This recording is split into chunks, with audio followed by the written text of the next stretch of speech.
Understanding Wright's law is key to knowing what technology at what price is coming next and how prices of current technologies will change. It also has significant implications on the competitiveness of USA versus China versus the rest, and how AI can revolutionise the cost of the introduction of new products. I first came across Wright's law while researching when would EVs achieve price parity.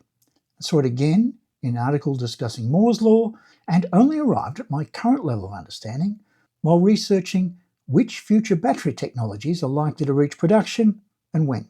Welcome to a One Finite Planet EV and technology video on Wright's law. Wright's law, also known as the experience curve effect, can be thought of as the more general form of Moore's law. This video explains Wright's law, how it relates to Moore's law, the problems it creates for the introduction of new products by way of examples such as flat-screen TVs, EVs and batteries, and the solution to those problems, including USPs, venture capital and government assistance, and what this all says about the future competitiveness of US, China and Europe and others in the innovation race, and lastly, how AI can fundamentally change experience curves and the products we get in future. Okay, what is Wright's law? Wright's law is basically an analysis of how practice makes better impacts manufacturing. It started with Theodore Paul Wright finding every doubling of total planes produced resulted in a 20% cost reduction. The more of something you make, the better and more efficient you get at making it. Getting better and more efficient means reducing manufacturing costs and improving quality. That part sounds obvious, but what's less obvious is that it's been found that the reductions in cost follow a formula, which is covered in full detail on Wikipedia, but here the focus is on what results from the formula and the implications of the way Wright's law works. This bit's worthwhile, so hopefully I can keep it from being too boring. But the concept is that every proportional increase in the total number produced will result in the same savings. You could choose any fixed proportion, but the proportional increase everyone works with is doubling. And for product after product, the same saving that results from doubling the total produced will happen again for each future doubling of total production. Other industries typically experience anywhere between 2% and 30%. As an example, a 10% rate means a 10% saving is made between the first 1,000 and when total production reaches 2,000, and then again when it reaches 4,000, 8,000, 16,000, etc., with each subsequent doubling producing another 10% cost saving. As the number needed to double the total number produced grows exponentially, the savings have most impact initially, and the larger the total number of something produced so far, the slower the cost reductions from that point on. This results in a production cost curve like that shown, with the X-scale being units produced not by time but by volume. This is important because the high cost of first units can make initial sales much slower, and often production accelerates when cost savings kick in, making the product more attractive. Which brings us to Moore's law, which is a label that others applied to describe an observation made by Gordon Moore, co-founder of Intel, on how the number of components that could be fabricated in integrated circuits would double every year, which he updated to every second year from 1980. It became called Moore's law and extended to lots of other things, including pixels and image sensors, etc. Where it can appear different from Wright's law is that it predicts every doubling in the same period of time. Normally, after initial ramp-up, each doubling of total production will take twice as long as the previous doubling. But Moore's law is a special case where the total production keeps scaling up, so it also doubles at fixed intervals in response to a seemingly insatiable appetite for the product. It's common with Wright's law that the market will increase as the price falls and more people want the product. With something like a TV, a lower price might mean more people want one, maybe even two. But not like with bytes of memory, where the number people want can keep doubling and doubling and doubling as the price falls. Memory each person might buy increased from kilobytes to megabytes to gigabytes, is now even at terabytes. Moore's law becomes a special case of Wright's law that applies for products without limits for how many a person may have, with the time frame for each doubling remaining the same. Of course, like everything else on a finite planet, there's a limit. And even for memory, time frames began to stretch sometime between 2005 and 2010. Wright's law isn't the only reason it's hard to make a profit on the first examples of something you make. Typically, it takes time for sales to recover fixed costs and for production to result in a profit. You can't recover the design costs, production, tooling, and perhaps building and refitting factories from the very first unit sold. You'll often see reports of companies losing huge amounts of money for every individual product they sell. This is done using cost per unit, calculated by spreading total costs, which include those fixed costs, over the units sold thus far. And while such a number does mean the product is not yet at profitability, it doesn't mean it's not on track to reach profitability, nor that every additional unit produced will have that same cost, as the reality is, normally every extra unit produced will continually reduce that cost. Wright's law adds an extra layer of how cost per unit falls over time. The combined effect is that the larger the market, and thus total scale of production, the bigger the cost of introducing a competitive product. And globalization has taken the market to a global scale. That brings us to the first challenge: early product pricing. Recovering initial design, tooling, and setup costs at the time when the experience curve means the per unit production cost is also high provides all new products with a nightmare scenario. Consider how Tesla began selling cars in 2008, but didn't record an annual profit until 2020. Tesla introduced the Model 3 in 2016, and in 2018, anyone could have used that total costs, including design, production, setup, divided by the number of units sold, and declared Tesla is losing X dollars per car sold. But it wasn't increasing prices that made Tesla become profitable, but falling production costs. And that saw Tesla become profitable in 2020. From that point on, Tesla became extremely profitable. While Tesla has been able to reduce the average price of its cars, particularly once inflation is considered. But it took 12 years for Wright's law to have sufficient impact on costs to enable balancing profits with a sale price that could entice sufficient customers. The next challenge is introducing cost breakthrough products. Consider experience curve for two products, with one having an innovation that allows for a lower cost. But now consider what happens if the lower cost product is introduced later. Despite having a lower cost, the product will initially cost more. First plasma flat panels and then LCDs could be considered cost breakthroughs in the way to make any given size TV set. But that early production price penalty meant the first flat screens were initially high-cost premium products. But comparing the price of a 34-inch television set from 1990 with the current price of a 65-inch television set, it's clear just how much that new, initially expensive technology has enabled lower prices. For another example, consider Tesla introducing the Model 3, which appears to have had that very same issue. When I asked for an analysis, what I got was when the Model 3 was first produced in 2017, it was designed for ground up for mass production, with simplified architecture, fewer parts, and a focus on automation. However, the very first Model 3 units were not cheaper to produce than the Model S at that time. In fact, early Model 3 production faced significant bottlenecks. Elon Musk referred to it as production hell, which drove up costs. According to reports, initial Model 3 production costs were higher than target, and Tesla only began achieving cost reductions after ramping up volume and refining manufacturing processes, the experience curve, which largely explains why it was only in the fourth year of producing the Model 3 that Tesla was able to post an annual profit. Just as flat screens were for decades premium products, despite under the surface inherently being lower costs, consider the parts count, and it becomes clear that EVs could be considered a cost breakthrough in the way to make cars, but it can take decades to be realised. Comparing the production experience for EVs with internal combustion engine vehicles, 2.5 to 3 billion internal combustion engine vehicles produced, and now in 2025, still only 85 million EVs, and that's including plug-in hybrid EVs. The third challenge is introducing a longer lasting product, because that product then takes so much longer to reach every total production milestone that it stretches out the experience curve and quickly gives a cost advantage to a higher volume shorter lasting product.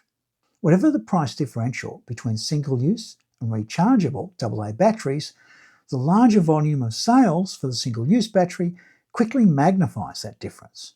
Of course, this only protects the less durable product when the alternative requires different production, and investment allows setting low prices and waiting for the experience curve to enable profits. If the same production, and thus the same experience curve, applies to producing the durable product, then a manufacturer can introduce a more durable product at any time, which is why the light bulb cartel was formed in 1924.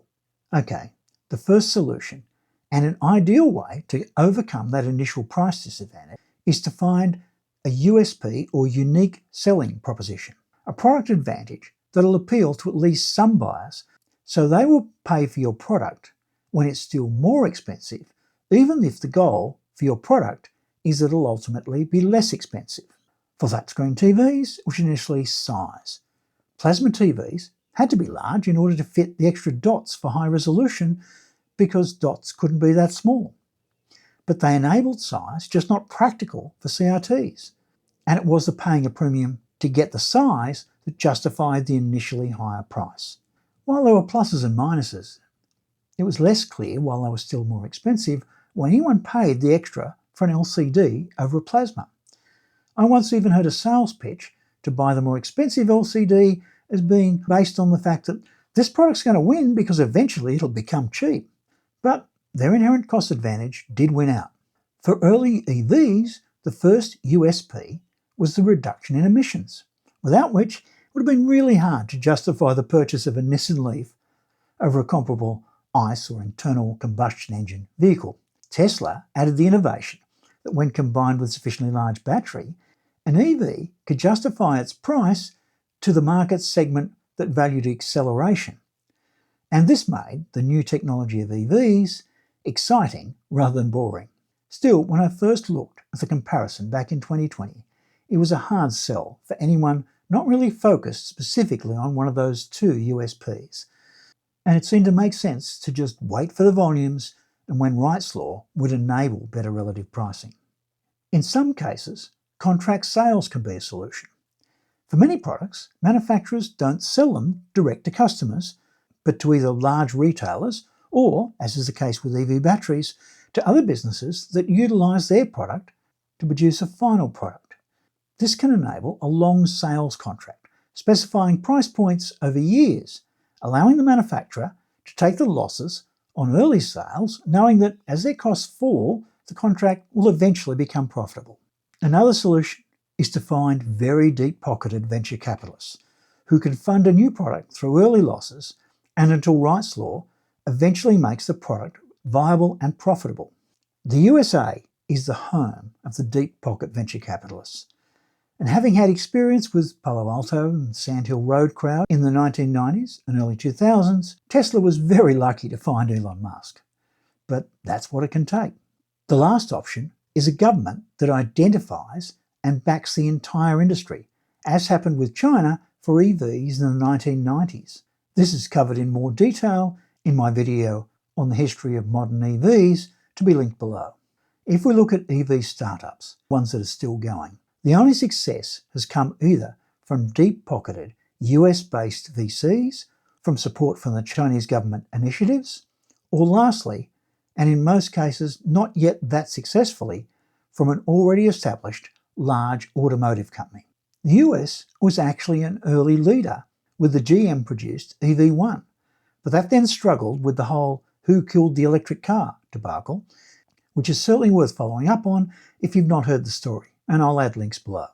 The whole saga appeared to be headed towards a classic case of business favouring profits over consumers, and EVs would die in America, only for that then to be overtaken by the venture capital-backed Tesla, which allowed the US to come from behind and at one point have the world #1 EV company, and arguably still the world #1, if only just. In the early stages, although what happened in China was at that time little known outside of China, the EV lead oscillated between China, Japan and the US until Tesla took the global lead. But today what we're actually seeing is it's the Chinese system that's produced the most results for this new industry of EVs, courtesy of its head start via the government. The next category, in terms of numbers, is pretty closely tied between Tesla once you combine their Chinese production with their production outside China and Europe. Basically, this is the result of the US VC system, and from Europe, all products that have really reached market are from established manufacturers, and rarely are those initiatives yet clearly profitable. It's not as simple as communism versus capitalism, as Russia's nowhere to be seen, but there's something going on, as the situation of China is also even more dominant in terms of batteries. And clearly, if the West doesn't want to be economically dominated in the technology sphere by a totalitarian regime, then there are some lessons to be learned or adaptations to be made. Now to the point about AI. The nature of AI as it is today is the AI itself is all about learning by experience, just like the experience curve, which means AI has been focusing on how to use virtual experiences to accelerate learning. One of the key manufactured products for AI is the humanoid robot, and NVIDIA is a company with its success tied to the success of AI. And it's been creating virtual experience facilities, making them available to companies looking to produce AI-enabled robots. This same virtual experience process could also change the future of the impact of Wright's law by enabling much of the experience to occur in the virtual world, allowing production robot-staffed robot factories to deliver the results of Wright's curve of many doublings in a compressed time frame. It could revolutionise just how cheaply products can be made. I had planned to make a section with examples, but I ended up already covering them in the chapters on price breakthroughs and USBs with both flat-screen TVs and EVs providing good examples. Although phones through to mobile phones and laptop computers taking over from mini computers can provide other examples, it's hard to go past lithium-ion batteries, renewable energy generation in general, and solar panels in specific as great examples worthy of further examination. LCD TV prices have fallen by a factor of 16 times in 20 years, lithium-ion batteries by a factor of 12 since 2010, and PV solar panels by 320 times since 1975, and 16 times since as recently as 2015, while the price of a Nissan Leaf has fallen by only 36% since 2010. It seems hard to digest that so much of the price of something can be reduced through experience, with a factor of 16 meaning prices are now just over 6% of what they were. Using the 20% reduction per production doubling Wright found with planes, each doubling reduces the price to 80% of the previous step. 7 steps reduces the price down to 20%, and 12 steps down to that around 1/16. There are 2 key points from these examples. Firstly, that plasma technology for TVs was too quickly overhauled by LCDs to be profitable for companies committed to overcoming the initial price problem and earning profits from plasma TVs, with Panasonic, Hitachi and Pioneer suffering losses, Hitachi and Pioneer exiting TV production in 2010 and 2012 respectively. Given that rarely can initial pricing actually cover production costs, companies need to be extremely wary of embracing technologies that can be quickly leapfrogged. The saga with TVs continues, with now mini-LED or micro-LED technology looking to take over from OLED.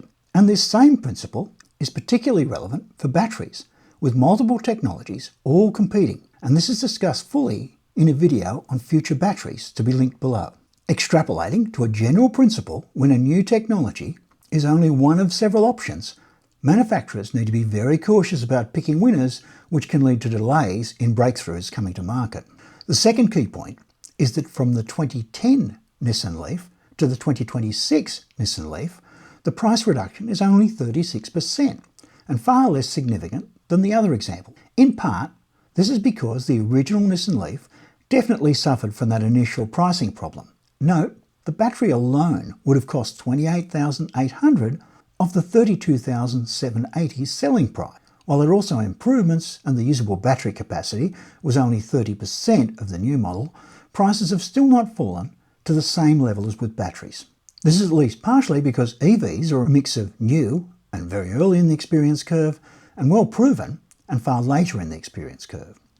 The main material is steel, which is nothing new, through to lithium-ion batteries, which are far earlier on their experience curve, and the extracting and preparing of many of the materials for batteries go through their own experience curve. And this can be applied to any new technology, where materials that go through their own experience curve also help drive down prices. While some suggest a surge in demand for the new materials will result in rising prices, that can be far more than countered by the experience curve unless something actually constrains supply. Okay, conclusions. Well, obviously the first one is that China has become dangerously dominant in leveraging the benefits of Wright's law to deliver low-cost production and bring new technologies to market. For us as individuals, the question is, how does all this impact on predicting what future products will come and how prices will behave? Data's answer to these questions is in the previous chapter on examples and the basis for predictions. But generally, once a product is on the curve with prices falling and demand growing, the trend is likely to continue at a speed determined by the rate of market growth. The other major lesson is that you have to dig really deep to know the underlying price of new technologies, as it can be so far removed from initial product pricing, and that it's the technologies with the lowest underlying price that will succeed. Also, be skeptical about predictions of immediate cost revolutions. EVs provide an example of how long it takes to overcome a predecessor that has cumulative production in the billions. But if the replacement is sufficiently simpler, then it will become dominant in every area where it's truly viable. The key to success of EVs and to renewables, in particular solar, taking over for energy generation, is energy storage and the future of batteries. Currently, most see solid-state sodium batteries as the holy grail for both cost and abundance of future battery storage. Advances continue to lower the price and increase the roles in which EVs are viable, and perhaps even more significantly, provide the firming that can enable solar to deliver on ever-decreasing energy costs.